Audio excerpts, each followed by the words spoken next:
Hey, it's Girly. I wrote a song called Slap on the Wrist and made a video for it with my amazing friend Eliza from Cheer Up Luv. Hi, I'm Eliza and I run Cheer Up Luv, which is a feminist platform championing survivors. I started the platform 9 years ago as a photography series retelling stories of sexual harassment by going back to the place that it happened. Okay, yeah, we're ready. I think I just texted you and was like, look, I have this song and I'm really inspired by your photography project.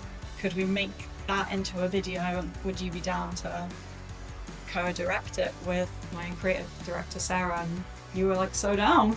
Immediately down, like pretty much the moment you reached out with the concept and you sent me the song, I listened to the song and I could just see it. And I could just picture it, and the fact that I think you wanted to draw attention to these like everyday spaces, the kind of like normality of these experiences that really shouldn't be normal, the mundanity of these places that you walk past every single day, like corner shops, bus stops.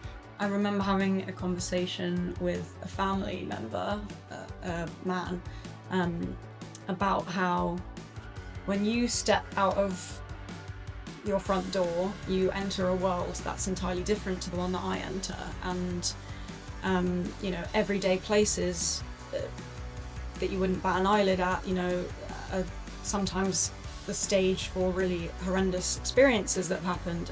We're told this myth that sexual assault and harassment only happens in a dark alleyway by a masked assailant, and actually I think that detracts from the fact that it happens every day in really normal places. So to create the video, we started by collecting real testimonies from survivors through the Cheer Up Luv platform, and then we recreated the scenes using actors. You can make a music video where it's like conceptual, but actually this is based in reality, very much so. And the statistics really like speak for themselves. The amount of survivors who have to live with the perpetrators walking away scot-free. For me, with all the videos I do, but especially one that touches on this kind of subject, it was so important for me for the environment on the video shoot to be so safe. This is a piece of art that we're putting together about a really like collective trauma, I guess, and something that is kind of made by women and gender minorities for women and gender minorities, and that was really important to be reflected in the crew. I think there's like two things I want people to get out of the video. I think the first one is their sense of like validation, as you were saying, and like feeling as if your experiences matter and they're valid and that you should be believed.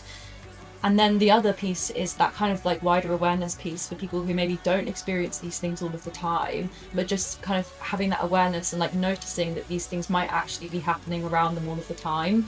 And I think it works on those two levels. I hope that people will watch this video and listen to this song and feel like they're less alone.